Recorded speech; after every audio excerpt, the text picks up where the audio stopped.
Welcome to the Afghanistan Project Podcast. I'm Beth Bailey, and today I'm excited to be joined by two members of REACT DC, which provides resettlement support and assistance to the multitude of Afghans who arrived in the aftermath of the U.S. withdrawal from Afghanistan and are adjusting to life in the DC metro area. REACT DC took off in September of 2021 and has since grown to include multiple programs that laser in on issues that are affecting Afghan immigrants deeply. Some of these include employment assistance, help with family reunification, outreach for Afghan women, and offering legal aid for Afghans who are seeking asylum, special immigrant visas, re-parole, or family reunification through the I-730 or the DS-4317, as well as with work permits and green cards that are necessary to get life started here in the U.S. REACT DC is also hopefully going to get involved in the effort to help with mental health struggles that new refugees are facing here in the country. So today I have REACT DC's Chief Executive Officer, Sarah Cady, and the Career Pathways Director, Hasib Dellawar. Hasib and Sarah, it's really great to have you here with me today and to talk about the great work that REACT DC is doing for Afghan refugees. Thank you so much, Beth. Really happy to be here with Hasib. Well, Thank what I'd you, love Beth. to do... Yeah. Thank you, Beth. It's lovely to be here today with you all. Thank you both. I want to start, there are two pathways that I really want to pursue right here in the beginning. So we're going to do kind of side-by-side storytelling here. To start, I think it's really fair to assume that most of the listeners to this program will understand why REACT DC took off in September of 2021. But Sarah, I'd like to hear the story from your perspective of the founding of REACT DC at that time and what led up to the effort and the first steps of starting off with this great program. Sure, absolutely. So as you mentioned, most of our listeners and viewers are really well aware that the Afghanistan fell to the Taliban in August 15th, 2021. So we, my predecessor, Amy Martin, who's now the director, the board director, realized that there was a real need for services for our Afghan allies, particularly in the Northern Virginia area, because there's such a large existing Afghan population. So in the months following the Taliban takeover, thousands upon thousands of Afghans arrived to this area, and many of them left Dulles Airport directly. So this was before our Afghan allies were mandated to go to military bases for further processing. So the resettlement agencies in the area, and I used to work for one of the larger ones, Lutheran Social Services, really did not have the in-house infrastructure to manage a large-scale humanitarian crisis, really unlike anyone that we had seen on U.S. soil since the collapse of Saigon during the Vietnam War. So REACT DC was founded as a resettlement support agency and started with just a couple of people who were doing home setups for new arrivals like Hasib and his family. So they were moving furniture, helping our Afghan allies get the basic needs support that they needed, and really small grassroots efforts from professional military spouses and veterans. And over the last couple of years, we've grown and now offer, as you mentioned, a wide range of programs. Our main clientele are still Afghans, but we are absolutely expanding to other refugees, realizing that we have a really fabulous model of trauma-informed client-centered care for new arrivals that really empowers them to succeed once they arrive to the United States. That's really incredible, and I'm so excited to hear more about that in detail. But as you mentioned, Hasib's story was kind of continuing on at the same time. And so, Hasib, from my understanding, you arrived here on August 15th, 2021. And I was hoping that you could tell our listeners a bit about your pathway to getting here. I think you are a special immigrant visa applicant, or you might have at this point already received your SIV, but I'd love to hear about the work you did for the U.S. that supported that SIV application, and then kind of your steps to leaving the country in the midst of the chaos that went alongside the impending withdrawal. Yes, thank you for having me to share my story here with you all. And my name is Hasib Dellawar. I was born and raised in northern part of the country, Afghanistan. I joined the U.S. military and ANDSF to support in a mission called Resolute Support on 2015.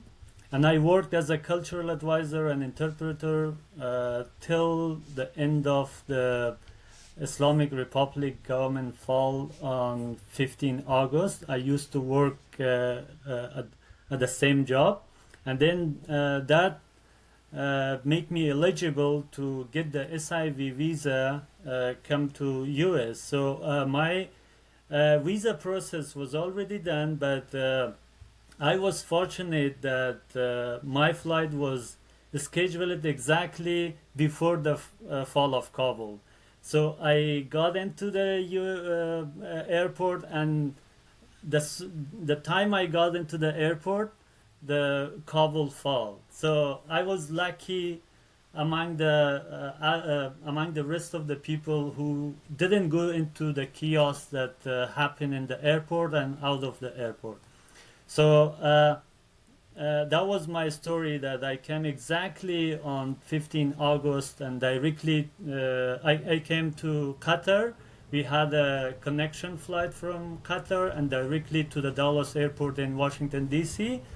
And I was in a hotel for a week, and then I got a permanent address or housing with the help of friends that I used to have, and here, plus with the help of the other React DC former boss and the colleagues, that they helped me with bringing the housing items and all necessary needs that I had at the time. Wow, that's really incredible to hear that you were able to bring your family with you in August. Yes, I was with my family. I had my wife and 3 kids with me, and we all came together safe and sound. I'm so glad to hear that, because I have heard some stories from Afghans who came over with the SIV program in that time who weren't able to bring their families and now are facing that reunification struggle that we're going to talk about later. And it sounds like you had such amazing help to get things started. But what was, you had the great help to get off the ground immediately and get the things that you needed, but resettling and adjusting, how did that go for you in your first few months in the country, Hasib?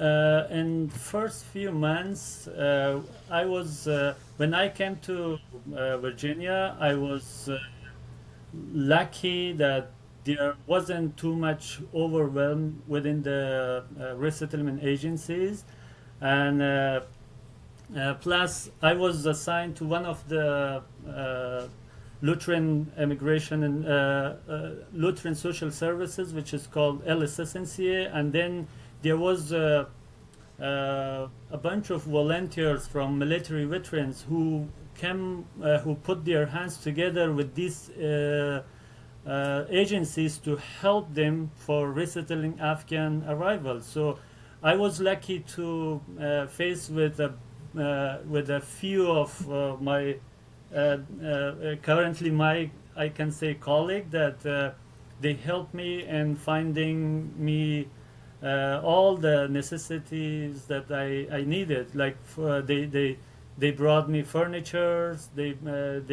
enrolled my kids to school, and they helped me with my medical appointments and all the things that I needed at the time. So I'm glad that they were there to help me at the time that I had nothing else rather than just lots of questions in my head. Sure. I wondered too, the DC metro area has this thriving Afghan community, and so from both of your perspectives, Hasib, you could start from your perspective. Did you tap into that community when you arrived so that you felt kind of a sense of home even in this new environment? And then Sarah, to follow that up, did React DC tap into that community to try to make sure that when Afghans were arriving and getting readjusted in larger numbers, that they were able to kind of plug right into this group of people who understood culturally and linguistically what they were going through. So Hasib, you start. Did you get involved in that community? Definitely. When I settled, I tried to connect with the community members and to see what we can do to better help ourselves in a situation that so many of our other community members were on their way to settle here, and we started to contacting the resettlement agencies those who have helped us, and we were offering our help to them in case if there was opportunity that we could help them in to make the process easy for the rest of the people who are coming after we were settled here. And is that when you found React, or when you started working with React DC, or did that come down the line? I started contacting the community members right after I was settled here, and before joining the React DC, I tried to connect with people who are already connected with resettlement agencies, and plus I was lucky to got connected with React DC even before I started working with other agencies, and then I offered my volunteer help. I worked as a volunteer for a few weeks till I was hired as a paid job to do to work in a project called the Surge Staff Program. So before that, I was myself volunteering to help the community members at the time, because at the time I had the agency support to pay my bills and to pay my rent and housing. So I didn't have any worries, but to just help my community members to settle them here. That's really amazing. Sarah, what about from you with getting that help from the Afghan community that was already really well established? Sure, absolutely. To reiterate what Hasib was talking about, when Afghanistan collapsed, a group called the Afghan Refugee Crisis Coalition formed in Northern Virginia, and React DC was one of the partners. And the other partners were largely Afghan-led organizations, so like Afghan American Medical Professional Association, Afghan American Women's Association, Dar el-Noor Mosque, Muslim Association of Virginia, Fresh Start Refugee Assistance, and a few others. So they came together as a coalition, and they proposed what Hasib was talking about called the surge support model. And I actually oversaw it at my previous job, and I talk about it all the time as an amazing model, because what it did was it placed really highly professional, generally Afghans who had been living in the U.S. for some time, some evacuees, in resettlement agencies to help with the surge of arrivals. And so the resettlement agencies immediately got culturally competent, trilingual, bilingual Afghan staff that could help with things like case management, pro se asylum clinics, picking up new arrivals, getting the kids in schools. It was a model that I would love to see replicated around the United States, because I really just think it infused the resettlement agencies with staff and resources and expertise from the existing Afghan community and the broader Muslim community as well. Yeah, that's incredible to hear. I'm so thrilled to hear that. Do you know if that happened anywhere else in the country? Not to my knowledge, and it was a really unique proposal because the Afghan Refugee Crisis Coalition, while it was implemented through the resettlement agencies, they were able to get funding directly from the State Department. And I've been in and out of this field for almost 20 years, and it was unlike anything I had ever seen and so impactful in this area. That's really incredible to hear. So what, I assume with all of that great insight on what you needed to be providing for new arrivals, you probably had a pretty good idea of what initial services you were going to roll out. What were those services, and what did you think the big needs were going to be? Yeah, so as I mentioned before, React DC started with really just doing home setups because the need was so huge. And we, when you welcome someone into a furnished home, if there's like a rug, if there's decor from their home country, things that it make the process of resettlement a little less traumatic. And so then they evolved and did the surge support project. And now we have 5 thriving programs. We have the large legal services program. We continue to have a basic needs support program, largely that provides referrals for Afghans crossing the southern border because they have very limited access to programs and federal funding in general. We have a private sponsorship program, so we provide technical assistance and training for U.S. citizens and permanent residents who want to welcome Ukrainians, Venezuelans, Cubans, Haitians, and Nicaraguans. And then we have, obviously, which we'll talk about a little bit later, Hasib's program, the Refugee Career Pathways program. And we have a women's empowerment program that we're deeply proud of. We realized that a lot of the Afghan women were isolated, facing mental health concerns, had limited access to English, and they have so much untapped potential, particularly in micro enterprise, that we're really, in this upcoming fiscal and calendar year, going to be focusing on fundraising and programming for our Afghan women. So it's a super exciting little grassroots agency that we think is going to be addressing the long-term needs of Afghans, not only ones that evacuated in 2021, but ones that continue to come.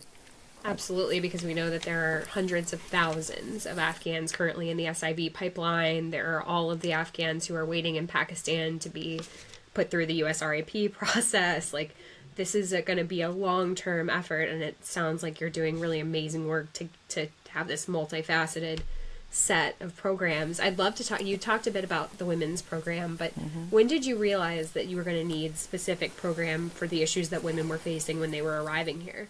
Yeah, that was identified, I want to say, pretty quickly after REACT was founded. And so we have a person that oversees that program, and they've done needs assessment with the women. Because we oftentimes, in social services, programs sometimes dictate to people what we think they need. And so it's really important from REACT DC's perspective to hear directly from the women. And they were talking about isolation. They were talking about just wanting to be around other Afghan women, access to English classes, and then the ability to earn money. And so that's really going to be our focus in the coming years, is capacity development, giving women the, if it's like a sewing machine, jewelry making kits, for people who don't want to do traditional employment, micro enterprise is the way to go. And then if we have women that want to join the more traditional workforce, they're referred to Hasib's program for really targeted one-on-one job development assistance. And we had a few months ago an in-house job fair that just Hasib and his colleague Fariha put together.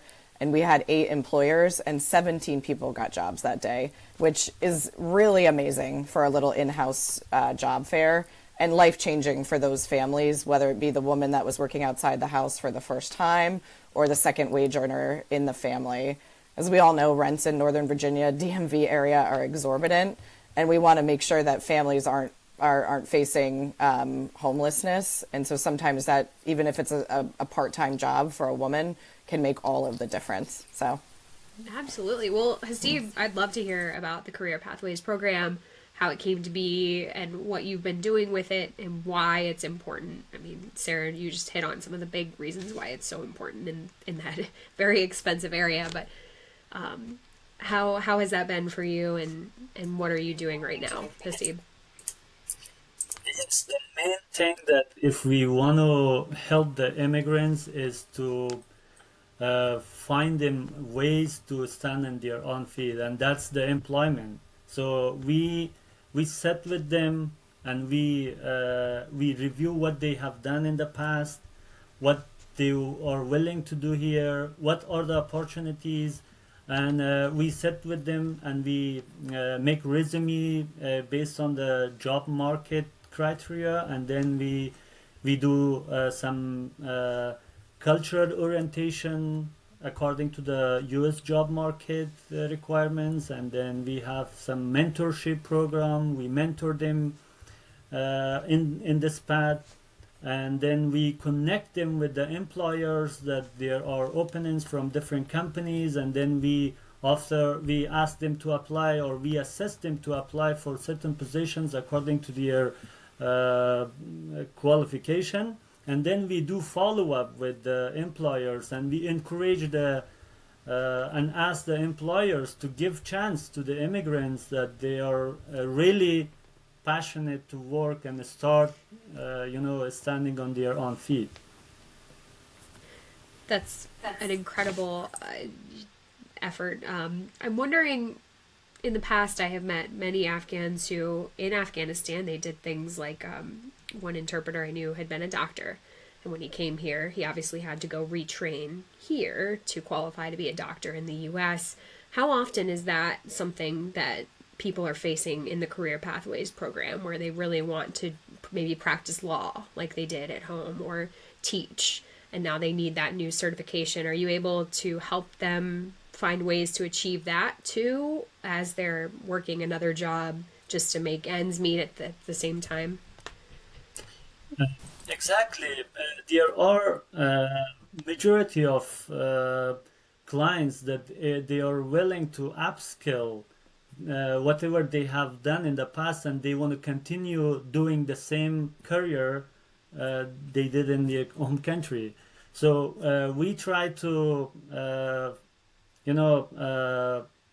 connect them with those employers that they have their background, and we encourage them to start from entry level jobs in the same career, and then we also connect them with the resources that they can get some training according to the same career that they need.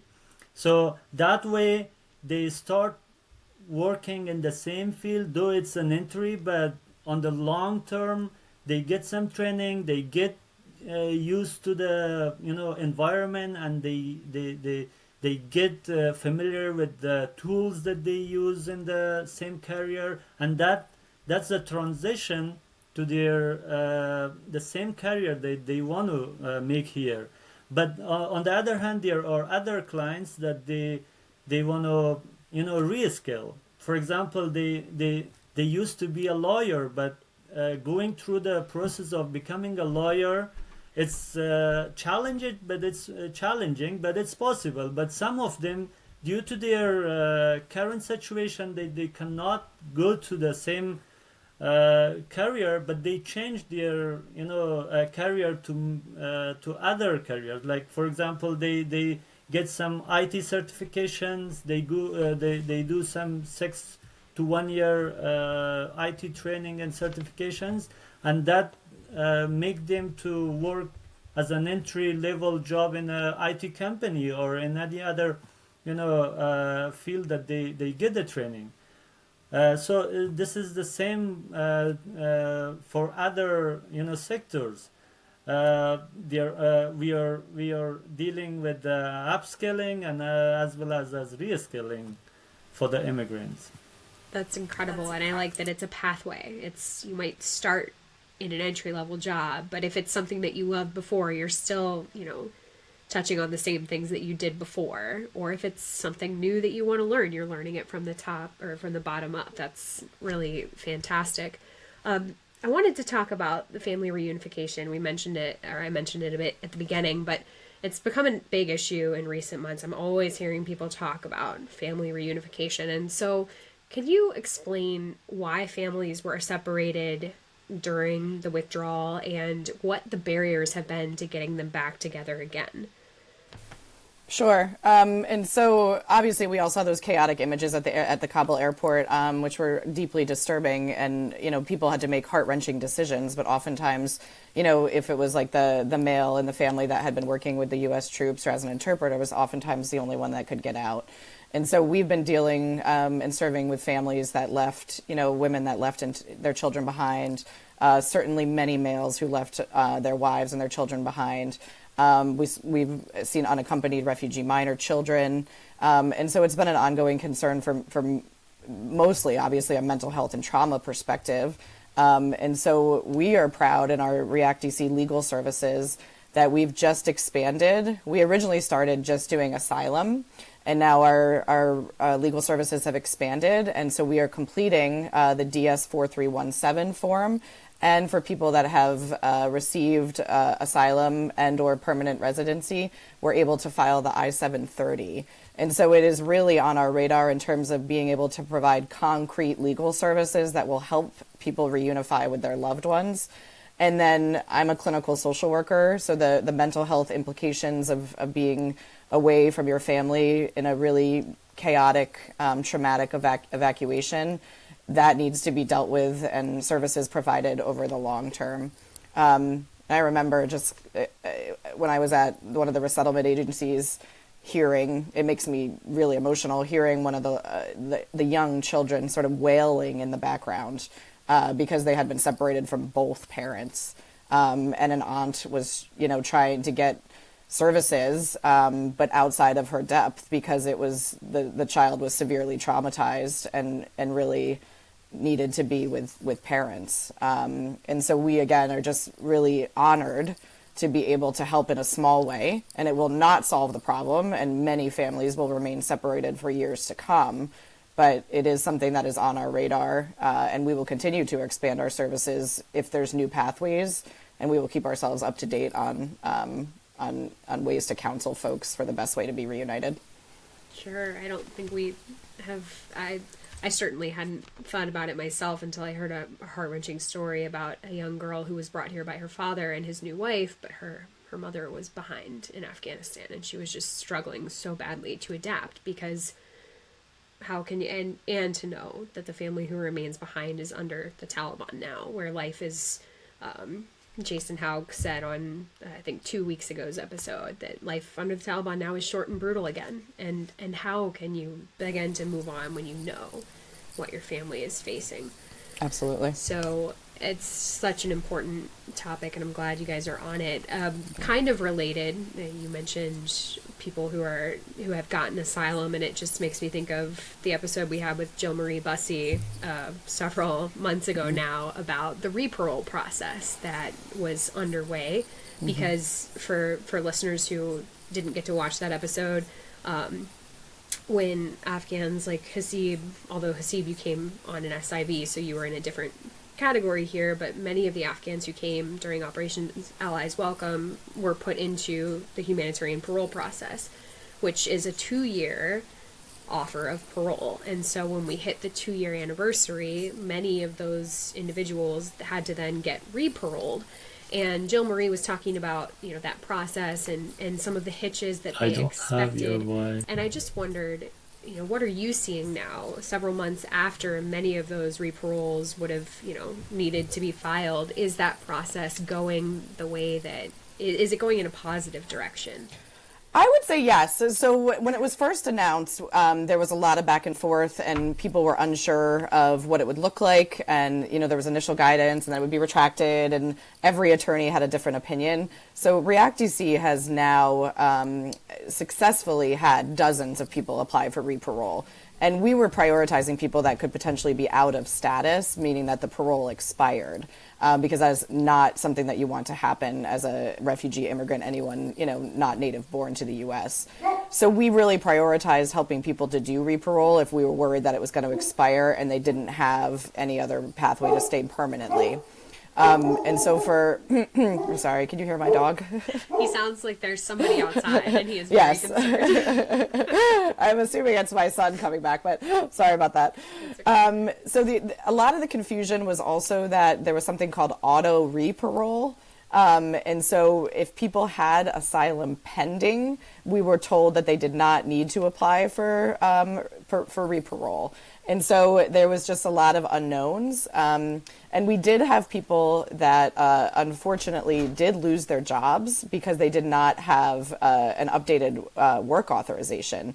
That was less than we had anticipated, and we were able to do some really targeted outreach to employers to explain that if they had asylum pending, that they had this notice of action, that they were in fact authorized in the United States to continue working. So I think we're in a better place than we were a few months ago, but we will continue to encourage all of our Afghan allies to pursue permanent pathways, whether it be asylum or finishing your SIV, because parole is deeply problematic because it doesn't give you a pathway to permanency in the United States.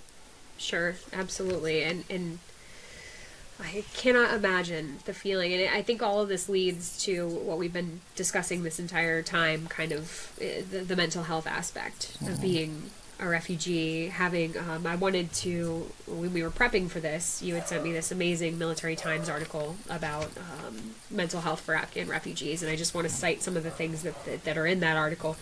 There's a 2018 European Union survey that found that 85% of Afghans witnessed or experienced at least one traumatic event in their lifetimes. The average Afghan saw or suffered an average of 4. And then at least 1 in every 2 Afghans suffers from psychological distress. And then a more pertinent survey was from the Department of Health and Human Services, and this was a survey of new arrivals, from my understanding, 1,815 evacuees, and it was conducted in the springtime. They found that more than half of respondents experienced mental health challenges, and that 3 in 4 said they have yet to receive professional help. And so I know that you guys have witnessed some of this mental trauma that comes along with living under decades of war, because it's not just 20 years of war. This is war after war after war in the past century that starts to, it's just a generational trauma that then turned into this traumatic return to Taliban control that caused even more trauma to be witnessed if you were at the airfield, for instance, witnessing children being trampled and people dying in front of you. So, how is that mental health, what is the state of mental health in Afghan refugees that you guys are witnessing, and what are efforts underway to kind of combat the issues that refugees are facing? Sure, absolutely. So thank you. This, again, is near and dear to my heart as a social worker. I think mental health is at the core of so many things in life and your ability to thrive and succeed. And so what I will say is that every refugee group, every group that's fleeing persecution and trauma and war does have mental health concerns. In my opinion, and I think the stats that you just read really highlight that it's probably more prevalent in the Afghan community because of the decades of war and trauma and exposure to, bombings and suicide bombings and kidnappings and all of that. And again, then the really traumatic, difficult nature of the evacuation, where people were making decisions, that would really ones that are unfathomable to most people, right? Like, do I leave? Do I leave my family behind? Am I passing, children through gates? Like things that are just not commonplace in the American psyche, and that are deeply traumatizing to people and can, really alter your brain chemistry, your ability to function. So from my professional opinion, I think the rates of undiagnosed post-traumatic stress disorder in the Afghan evacuees are probably much higher than some of the other refugee populations that the U.S. has served. And so I remember I had a client, the husband came in and said that, and this was now 6 months ago, so it had been like a year and a half since they had been in the U.S., that his wife had never really left the house, right? And that's because she's deeply traumatized, right? And then, Afghan families are large. I think we're seeing large numbers of undiagnosed postpartum depression. And so there are efforts underway, and REACT would like to get into the mental health arena. We're looking at partnering with Azania International next year, who is founded by a cross-cultural licensed mental health clinician. But because there is still a stigma in many cultures about mental health, not just the Afghan culture, we want to do it in a way that's talking about promoting wellness, talking about decreasing isolation, talking about just your ability to thrive in the United States. And we're looking at things like EMDR, which is the eye movement desensitization and reprocessing. So one of a really profoundly therapeutic, great rates of success in reducing post-traumatic stress disorder, but one that it would take us, weeks and months to implement, because we would have to have trust in the community, and that, it's a different modality. But you can do it in group, you can do it using tapping, you don't actually have to use the EMDR traditional modules. But one that is, again, I think just deeply important to REACT in general, because we understand the levels of trauma. And then, the loss of status, adjusting to life in the U.S. Apart from the trauma. You had mentioned, many Afghan doctors. refugee physicians that, will never be able to practice in the field again. That's also an ongoing, deep loss for them that can exacerbate mental health conditions. So one that programs like Hasib's are looking to address to help people get back into their career fields. Well, Hasib, I'd like to revisit your story now that we're kind of coming towards the end of the episode, and just what has the adjustment process been like you for the last year and a half? I've heard about the beginning of, kind of coming in and joining React DC and the incredible work you're doing through career pathways. But what about your family adjustment and being part of the community around you? Are you feeling acclimated? What is your sense of being in the U.S. now? Before coming to this, I would just have on the mental health that Sarah just said. And we have a saying in our culture that dying together is a celebration.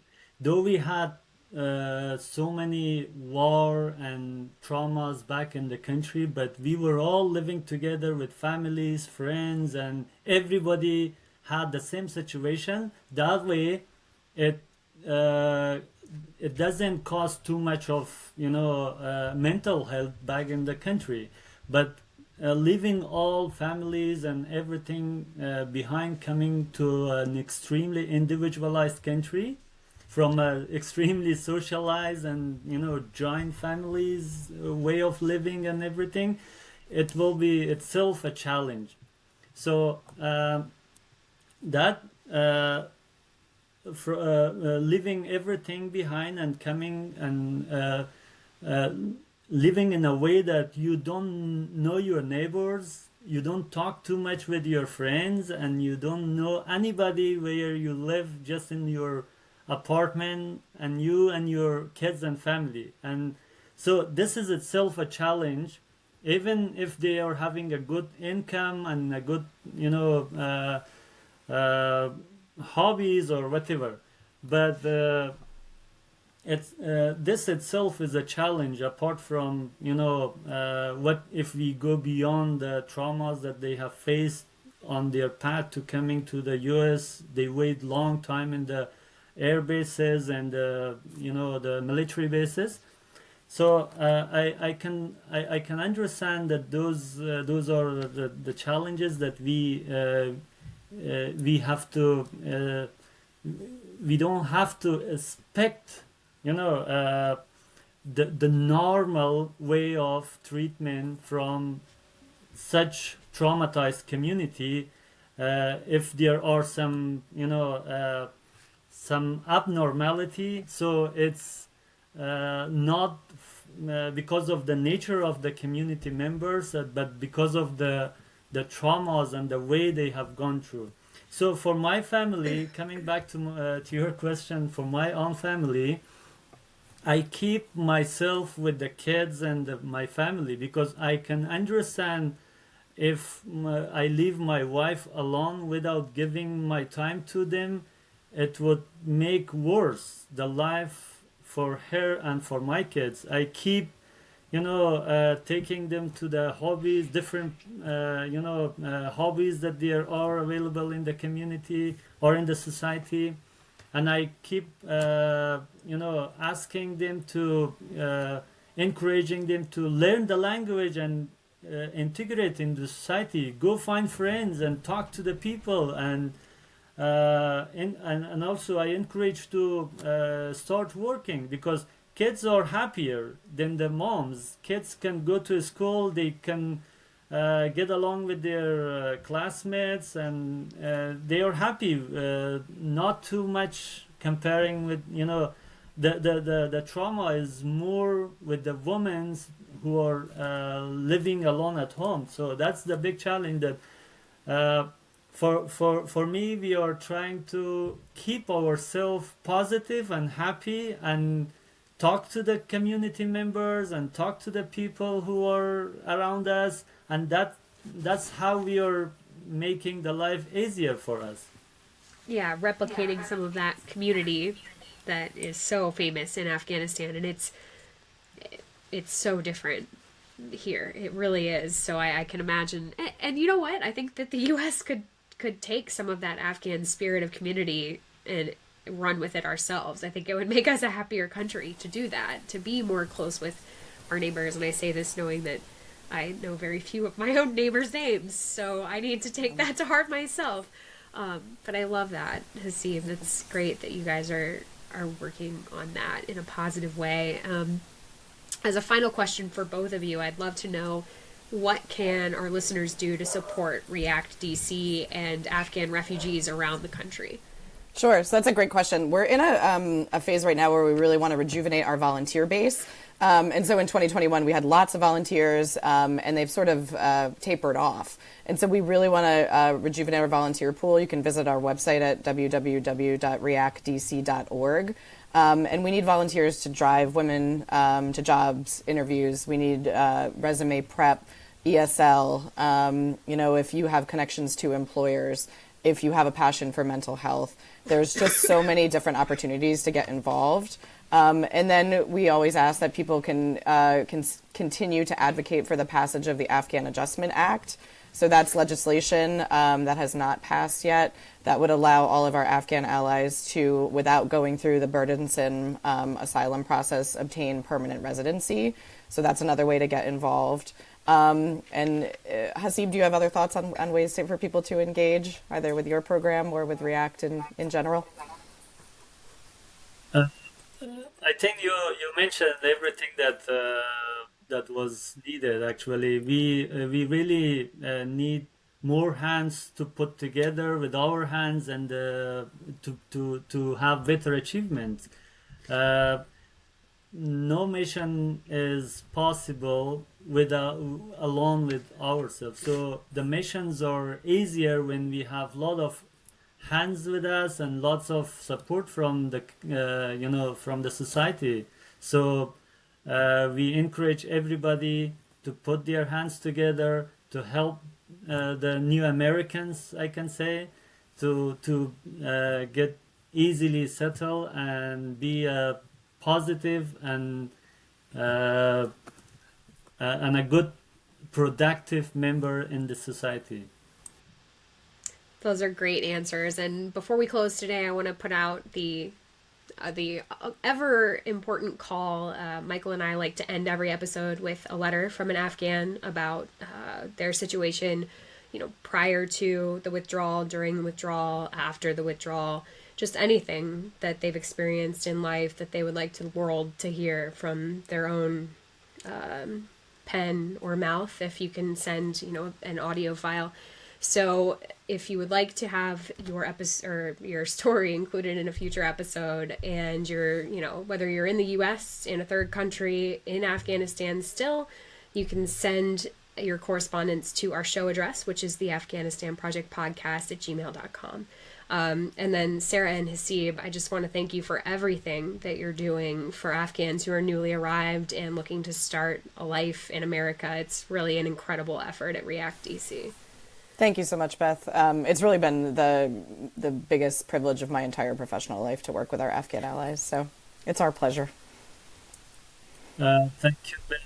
I'm really proud of working in such an amazing program to help the refugees and especially the community members. I'm proud of my job and my work.